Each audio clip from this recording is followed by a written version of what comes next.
Well, okay, here's the second article that I think is going to frame a lot of what we're talking about. This is from Newsweek, and like what is like an astonishing story.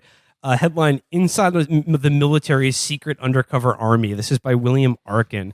By the way, how the hell is this story in Newsweek? I thought Newsweek was all side boob slideshows. Yeah. At this point. Newsweek. I thought like Barstool bought Newsweek. Newsweek is awesome because it's like, if you pick out any Newsweek cover from any period of time, it's the perfect representation of the time. Like if you pick it out from the Bounty years from like 1998, it's like some idiotic end of history. Probably. Oh yeah, it's that like, was all it. Or like, it'll be like, Jesus Christ, Hindu, bisexual Hindu, or like, can we solve children having sticky fingers? and like, it was just like, oh, you morons, you thought you had figured everything out, and this was the bullshit you were asking.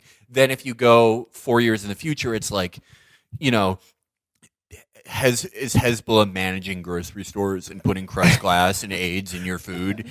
And then you go a few years after that, and it's like the Obama era. Everything, like how everything will be fixed. And then you go to now, and it's like funniest bikini vacation, awesome. Chris Hemsworth, side boob, Christina Hendricks sex tape. The perfect example of that was like the summer of 2001. Both Newsweek and Time, The Summer of Sharks, had front page Summer of Sharks talking about like there's a rise in shark attacks. It wasn't even a rise in shark attacks. Yeah, it's perfect. It's perfect. Like we need. By the way, they had something like 12 people or something got killed by sharks in the United States last year, something like that, which is like 3 times what happened during the Summer of Shark. And it's like, kill us all, sharks. We don't fucking care. Well, yeah, they should do a Newsweek article on the number of human on shark attacks. Yeah, because I guarantee you that like the Jimmy John's guy. Yeah, there should we should on the next Voyager spacecraft we send out into deep space, we should just put like 20 Newsweek covers in there from like across like 10 years. Culled from every dentist office in America. And it's like, this is what we're about. This is who we are. Well, okay, so like I don't know how this ended up in Newsweek, but this article, like I said, like this piece of reporting here, like very much frames the conversation we've been having here. I'm just getting the first paragraph here. The largest undercover force the world has ever known is one created by the Pentagon over the past decade. Some 60,000 people now belong to the secret army, many working under masked identities and in low profile, all part of a broad program called Signature Reduction.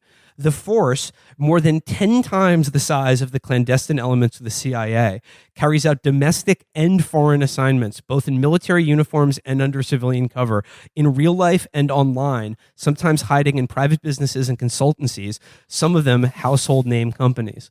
This is basically like, you read this article, and honestly, like I just, like everyone who I follow on Twitter or I'm in a group DM with, I'm assuming that they're part of the secret army. You guys are both in the secret army, right? Yeah, but it's not like, I mean, I'm not like doing this now as part of the secret army. Yeah, this is just your real. Yeah, I'm running a report after it when I'm done. But like, you would be podcasting otherwise. Yeah, no.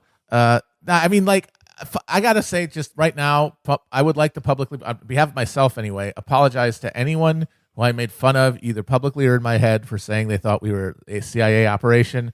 How could you not? Yeah, no, I understand. Out of fucking nowhere. It's like, oh, there's this left-wing political movement that's all of a sudden articulating itself for the first time in a generation. And then there's these 3 assholes out of nowhere with a fucking podcast that's all of a sudden on all the media, and everyone's talking about it, and it's determining the shape of like what like is and isn't discussable within the left, literally creating the thing that we're all like participating in. Of course you're gonna fucking think it's the CIA. Oh no, I don't begrudge anyone for thinking that about me. No, I like the only reason I don't know that I know that's not true is because I'm involved in it. But like why would you take my word for that? I'm not even sure.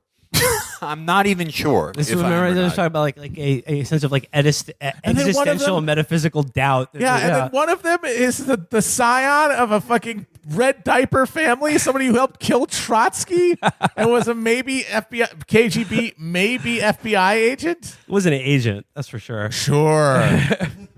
All right. Well, no one knows the program's total size, and the explosion of signature reduction has never been examined for its impact on military policies and culture. Congress has never held hearings on the subject, and yet the military developing this gigantic clandestine force challenges U.S. laws, the Geneva Conventions, the Code of Military Conduct, and basic accountability. The signature reduction. That's the worst part. They're not being held accountable. The secret army, the shadow force, is not being held accountable. I love the idea of like Ted Shackley doing a statement of harm. I, as the harm doer, did not take into account feelings. Just going on here, like it says here, like there's like it says the secret life of Jonathan Darby. Every morning at 10 a.m. That was my favorite 90s Fox sitcom, Sunday night after Get Life. Stand in the place where you live. Every morning at 10 a.m., Jonathan Darby embarks on his weekly rounds of mail call. Darby is not his real name, but is also not the fake name on his Missouri driver's license that he uses to conduct his work. And the government car he drives, one of a fleet of over 200,000 federal vehicles owned by the General Services Administration, is also not registered in his real name or his fake name, and nor are his magnetically attached Maryland state license plates really for his car, nor are they traceable back to him or his organization. Where Darby works and the locations he visits are also classified. Darby's retired from the Army, and he asked that neither his real nor his cover name be used. He served for 20 years in counterintelligence, including 2 African assignments where he operated in low profile in Ethiopia and Sudan, masquerading as an expat businessman. Now he works for the Maryland-based signature reduction contractor that he asked Newsweek not to identify. That's the other thing. All of this is being meted out through a vast array of private corporations who are contracting with the government. Schmasi schmomasmadas. What do you mean? We're not operating on domestic soil. We're contracting it out. It's not the Army doing it. Stop hitting yourself. Stop contracting for yourself. U.S. population. So it says here, as Darby makes his rounds to some 40 or so post offices and storefront mailbox stores in the D.C. metropolitan area, he picks up a trunk full of letters and packages, mailing a similar number from rural addresses. What is he doing? What are all these packages and letters that are getting sent and collected? This is like when if your kid is behind in the Girl Scout cookie contest, you just buy a bunch of boxes. It's like oh shit, we're really the postal use is really dipping. Well, let's just have 500,000 American troops just mail shit to each other just to pump up the numbers. To register and double check the authenticity of his daily take, Darby logs into 2 databases. One, the travel and identity document database, the intelligence community's repository of examples of 300,000 genuine, counterfeit, and altered foreign passports and visas. And the other, the cover acquisition management system, a super secret register of false identities where the mechanisms used by clandestine operators are logged. Because here, before the internet, Darby says, before a local cop or border guard was connected to central databases in real time, all an operative needed to be undercover was an ID with a genuine photo. These days, however, especially for those operating under deep cover, the so-called legend behind an identity has to match more than just a made-up name. Darby calls it due diligence, the creation of this trail of fake existence. Fake birthplaces and home addresses have to be carefully researched. Fake email lives and social media accounts have to be created. And those existences need to have corresponding friends. Almost every individual unit that operates clandestinely, special operations, intelligence collections, or cyber, has a signature reduction section, mostly operated by small contractors conducting due diligence. There, they adhere to what Darby calls the 6 principles of signature reduction: credibility, compatibility, realism, supportability, verity, and compliance. So this is just a long way of saying that there's this huge array of secret, privately contracted government services and agents that are just creating fake profiles for people online and making it seem like they have friends and talk to each other and post pictures of their cat and shit like that. Do you think this all started because not my cat, by the way. There was one guy in the government whose mom was like, go out there and put yourself out there. I want to have grandchildren. And he was like, all right, I need a budget of $10 billion to create a fake life for myself. I need to create a parallel reality. I mean, it goes on to talk about all the different like Spycraft that they use and all the ways they collect pull data. But I think you're burying the lead a little bit. They're doing all of this on behalf of a shadow army of of guys and women who are living under false identities and just doing shit. Yeah, that we have no idea about. Then, like, who knows? And then are like say are sheep dipped into private are like companies. going into the internet, are doing surveillance presumably, but without what is it? I mean, I guess that's the unlimited part of this obvious limited hangout. Like, this is 100% a limited hangout. This is like this is a fucking Langley, like, or the Pentagon or whoever laying this out. Like, okay, this is the fall storyline is going to involve this thing, and we're going to like plan it. And the only thing they're hiding, really, they're limiting their hangout here, is the actual stuff they're doing. But what they leave is so much more powerful. You could fit anything there. And the thing is, as long as it can be anything, that means it is anything. Yeah. And there's nothing restraining them. And they're there. We can't stop them. That means they not only can they do anything, they are, of course, doing everything, because why wouldn't they? And this is like a perfect limited hangout, because it's enough to make people who pay attention and care about this shit absolutely insane and like just chew their fingers off. But nothing in here gives you any indication of even how you would even impede this. Yeah, what are you supposed to do? And that's why I realize, like, traditionally we think of the intelligence community as wanting to prevent people from finding out what they really do. Like, that was the whole trauma of the church committee, right? Is that it unveiled the family jewels, all the stuff these guys had spent 2 decades trying to keep hidden. I think now, in like the post-political hyper reality that we live in, where everybody is totally depoliticized, demobilized, unable to imagine acting in any way in coordination with anyone else politically, that when something like this comes out, all it does is further demoralize you. It's just one more brick on your head, like you're fucking Giles Corey. It's like, how would you ever work up the energy to fight when there's 500,000 shadow troops who might be your fucking bar trivia friend, who are literally there to prevent anything good from ever happening? And also, just to bring it back, if we know this is going on, how does like Stephen Paddock happen? Yeah. You know? Yeah.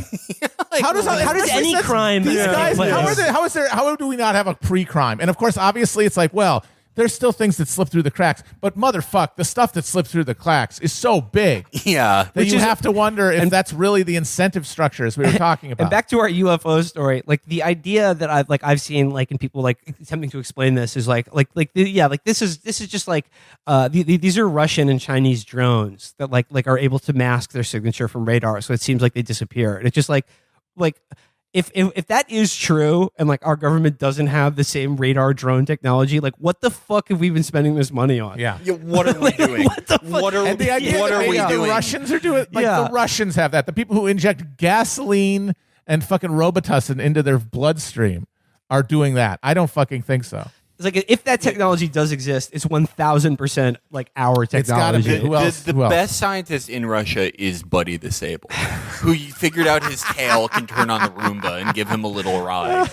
I'm just going to read a little more. It says, the military doesn't conduct covert operations. Oh, that's the senior a relief. former official says. Oh, all right. Thanks for letting me know, man. And military personnel don't fight undercover. That is, except when they do. Either because individuals are assigned, quote, sheep-dipped to the CIA, or because certain military organizations, particularly those of the Joint Special Operations Command, operate like the CIA, often alongside them in covert status, where people who depend on each other for their lives don't know each other's real names.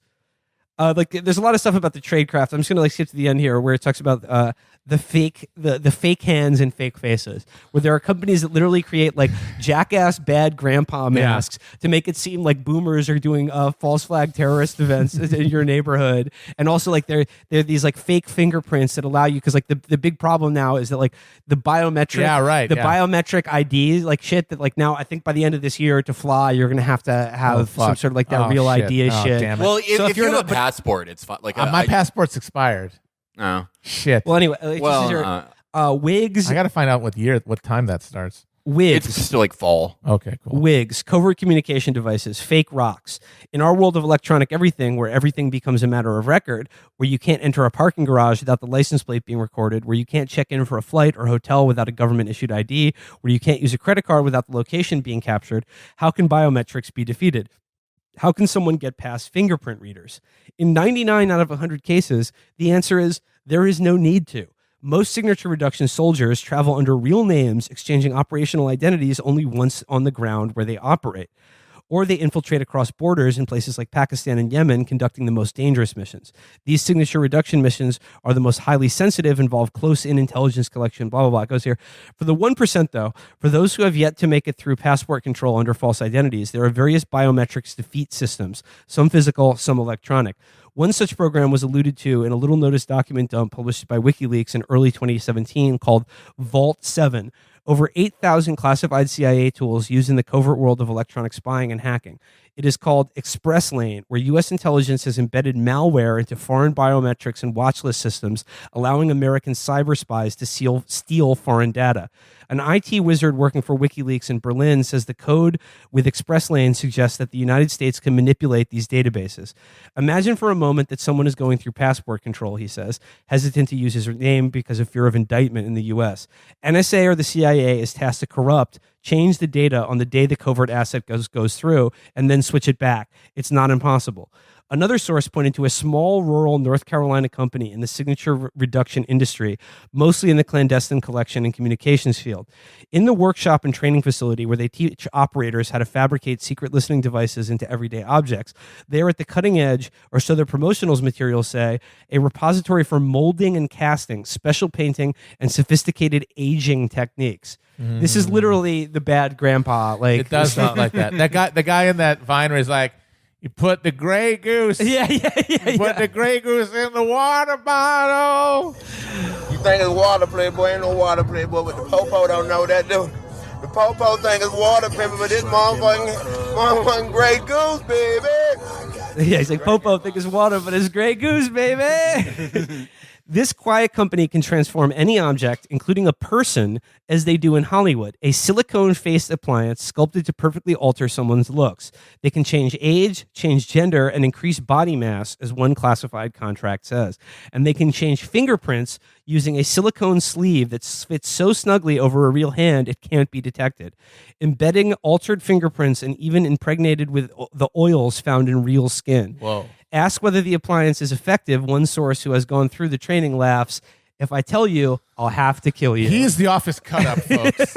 This is the guy, oh, man. He's for lampshade on. Like, that clearly is like an annoying epic bacon guy. It's That's like, the most fucked he up got thing. into that job so that one day he could say that to somebody. That's awesome because it's like these guys they're creating like a Truman Show for the entire world. But like, you know what types of guys they are because it's like they're doing that and like definitely not really having any like moral compunctions about it. They're just like, yeah, no, we have to do this. But like the types of people they are is like, go fuck yourself, San Diego, as they're leaving the office. Yeah, like, they're quoting Anchorman and Another shit. thing that I think people resist these ideas is that they think, well, that means that like these bureaucrats have to be evil in a way that is not realistic to me. And no, these are just regular cringe-pilled normies. Mm-hmm. And they go into government service and they can say, you're in the army. We're going to protect the country. And you're like, okay, cool. Where's my office? And they just do their job. That's like the most terrifying person, in terms of raw power of what they can accomplish. And they can be good or bad. This is not a moral judgment because this person can both be evil and can be good, and often will take to these with equal enthusiasms and for similar reasons, is the Redditor. Yeah. And these are Redditors. Yeah. These are Redditors. This is the next stage of evolution, is the Redditor. Well, because Reddit taught you how to be a cyber human. Yes. And now we're all like Twitter. People say Twitter isn't real life. No, Twitter now is real life because real life is Twitter. And like the implication for that, I think people don't get. They think, Twitter is real life. That means what happens there matters. It's like, no, Twitter is real life because none of it matters anymore. Mm-hmm. Yeah. Like that's the whole thing. It's a singularity. And so if the people who can like manipulate that logic, that rhetorical logic, that public logic are going to be able to advance. And that's Redditors. Redditors are like, they are stronger than like cringe boomers or like based Zoomers or like the dreaded SJW or all the people you're familiar with on Twitter, the Tumblr refugees, the Barstool people.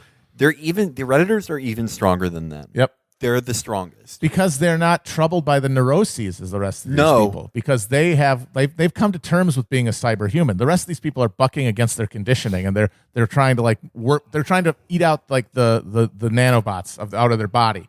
The Redditor is at home with it, which means he can glide through. He doesn't have to justify himself. He doesn't have to have like self-destructive ventings to make up for like the horror he feels. He's just like, he's taking care of business. He's securing the bag. So he feels at home with this new cyber reality. And also, the important thing is the social component of the Redditor. The Redditor is the most disrespected across every platform. Everyone makes fun of it. Whenever someone makes a bad post, Reddit. That's Reddit. That's Reddit. But it's like, people are still posting there, and it's true. growing, Yep. and they won't stop, and they keep adding people. Yep. No matter the fact that every place is like, Reddit fucking sucks, Redditors are stupid, they keep growing at an alarming clip and becoming stronger, and Reddit may soon capture the mayoralty of New York. Yep. Where do they go from there? Yeah. Well, I mean, again, like just of what is revealed in this article, like they say 60,000 people, and again, like I bet the I'm number sure is that's probably an twice that. undercount. Yeah. 60,000 not people, soldiers. Yes. People in the people who are like basically in uniform, even though they're out of uniform. Who are not supposed to operate in America. Who are according to the operating, and by Constitution. operating, I mean like technically at war, like doing covert military operations where it's not like some James Bond spy mission. It's they're collecting like 50 packages a day from all over like the Virginia, Maryland area, and then mailing them somewhere else for God knows what reason. Or they're fucking putting on prosthetic makeup to look like the Six Flags dancing old man before they park a fucking U-Haul filled with fertilizer in front of a courthouse. They just hop out of the fucking U-Haul. That's the thing. It's like those masks are great, but it's like they're not doing Ethan Hunt. No, it looks like shit. It looks like shit. You can Like, imagine them trying to move the lips. Yeah. Like that's not there for him to like go in the bathroom and dramatically take them off. Like, it's to be seen publicly in a place. Yeah, so like, why would they want to do that? So that eyewitnesses will just be like, oh, I'll remember sort of an old-looking guy. It's not like to interact. Like I said, like you see the example of it that's in this article, and it's like hilariously bad. Like the Johnny Knoxville bad grandpa shit looked better than this garbage. Yeah, way better. And the thing is, like what they're doing is like it is no different than the beginning of Good Time. Yeah, like they desperately try to rob that bank with those like expensive latex masks that make them look like old men or whatever. Or like a lot of criminals now are using like race swapping like masks and shit. Black dude who had a white. He did the white Ethan Hunt thing, and he robbed like 40 houses in a subdivision. That guy's awesome. Oh, absolutely respect. And you got to Especially imagine, since- I bet cops are doing the opposite. Yeah. Oh, 100%. Especially since I got to say, like a nicely executed burglary, one of the more refined crimes in my opinion. Yeah. Whenever I hear about someone getting away with like a burglary, I'm happy for them. Well, like especially like second story guys, like those guys are like skilled artisans of the criminal class. Like you can't just dick around to do that. You got to go around alarms and shit. And burglary means there was no one there. So Yeah, like there's exactly. like it's a gentleman's crime. There's no violence being committed. Yeah, like It's the just- wet bandits from Yeah. Home Alone. Yeah, complete respect. The only violence being done was by that awful child. That awful, psychotic, that- sadistic kid. wretched beast. By the way, I'm sorry, you cannot be for prison abolition and stan Kevin McAllister. It's not a No, it's that's not- no, that is a that's- punitive justice system. No, that's community defense.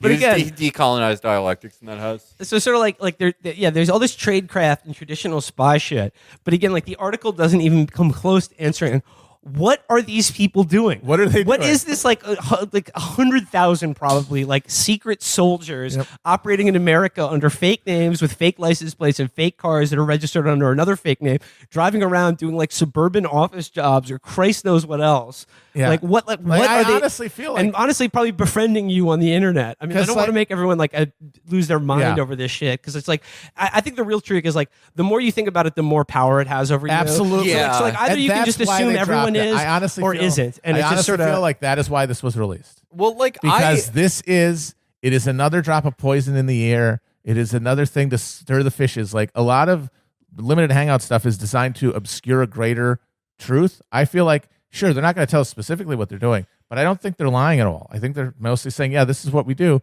And now you just get to have that in your head and good luck and enjoy that. And that is why, honestly, I've been thinking about this. I would not be surprised. In fact, I might even bet it, maybe give me the right odds, that within 20 years, the fucking government comes out and admits that the Kennedy assassination was done by the CIA. I mean, by that point, like Because it's like in another 20 years of this, another 10. It's like, hey, things are really bad. You know, the TikTok riots they've taken another sector. And it's like, all right, well, let's give people something to chew on. and also to be demoralized by. And that is, we killed the president. Well, that's why you have to look at it the way that I'm looking at this. The same way that I look at it when I am in a life or death morality struggle with an Airbnb owner. It's like if any of your friends, they want you to be like, oh my God, I have to go through my friends who works at a fake company. Did this guy have a fake rock at his house? Like, what's going on? Instead, you should think of it as an opportunity. The next time you are being awful, you're being annoying, you're talking about something that no one really cares about, but you just want to hear yourself talk about it, you are wasting the time of a government agent. You're wasting the time of the secret army. It's like the government is burning money on you. I just realized that these guys have been actually embedded in pop culture to get us ready for this.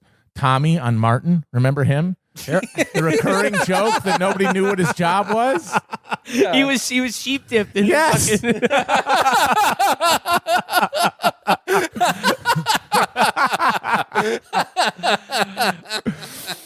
Damn, Gina. Damn, Gina, what's Tommy up to? He's the secret army. Hell nah. But they talk about 1% of this shit is in Pakistan or Yemen. That means 99% of it is just in suburban Virginia or just online. Your Facebook just online, feed. just clickety clacking away in an office job. They work they work maybe they work in an insurance company, and they actually do work in an insurance company, and they spend like most people 3 hours a day actually posting, working, and they spend the rest of their time at work posting. And they're doing the same shit we're doing, going through the social media sites, going and seeing the chatter, and then commenting. Only they're doing it for a paycheck from Uncle Sam with the direct order to stir the fucking pot in one way or another. I went to Fort Bragg for 2 years to learn how to be a Remax agent, and then go online and be like, y'all do realize that Yosemite Sam is an abuser, right? You had to fucking study for the realtor's license to get that do that shit. Fucking Val Kilmer from Spartan told me how to do that. But no, this is freeing. The thing about this shit is, if it's true, it's not. You can't know, and you still have to live, and you just have to trust your gut. Yeah, you can't. Otherwise, what are you gonna do? What are you gonna do? Yeah, all you can do is waste one of these people's time. Yeah, or all you could do is hope that when you're just being fucking awful, you're being unbearable, that the person you happen to be talking to is from the secret army, and they're like, no, keep going about who your least favorite Harper's writer is for another hour. I mean, I guess the only thing, the only practical bit of knowledge or advice to glean from any of this is just anyone who in any context is encouraging you to buy a gun or do anything violent is for sure an undercover secret army officer. Because here's the thing, you can make an argument, and a cogent one that I might even, if I've had enough drinks, agree with, that the current material conditions demand some sort of military style preparation, if only for own personal defense. I'd take that argument, but I would not accept the corollary that you should then be going online to fucking post about it. Because if those conditions obtain, then you should be fucking keeping that shit to yourself. Yeah, keeping that shit offline. So why are you doing this publicly unless you are either a clown who doesn't recognize the stakes or someone who is actively trying to instigate something? Yeah. Because, the online, it's too easy. It's too low a cost for them to put people out there to just stir the fucking pot. You have to be on the ground in your life where you might make those decisions, instead of letting some fucking bunch of epic memesters, half of whom are fucking probably in the secret army, and the other ones are just earnest Labradors telling you, no, you should post your AR. Get real close so we can see the fucking the VIN number on it or whatever the fuck. Yeah. Well, there we go. Just more reasons to be paranoid. But that's the thing is that in and of itself is the goal here. Yeah. So it's sort of you can't fix it one way or the other. So just live your just live your life the way you would otherwise. Chilling is the only way to defeat this, because you can't stop them right now from doing this. What you can stop is letting the second order effects of that, of demoralization and paranoia, not take effect. The government, and the way to inoculate yourself against that is to have real friends in your actual life. Yes, exactly. The secret army doesn't want you to do chill, or listen to music. So you have to do those things. And I got to say, there's maybe been some insanity-inducing things. A pessimistic episode for sure. But we like to be optimistic sometimes and show people how they can, they can start change in their world and grow it to a global scale.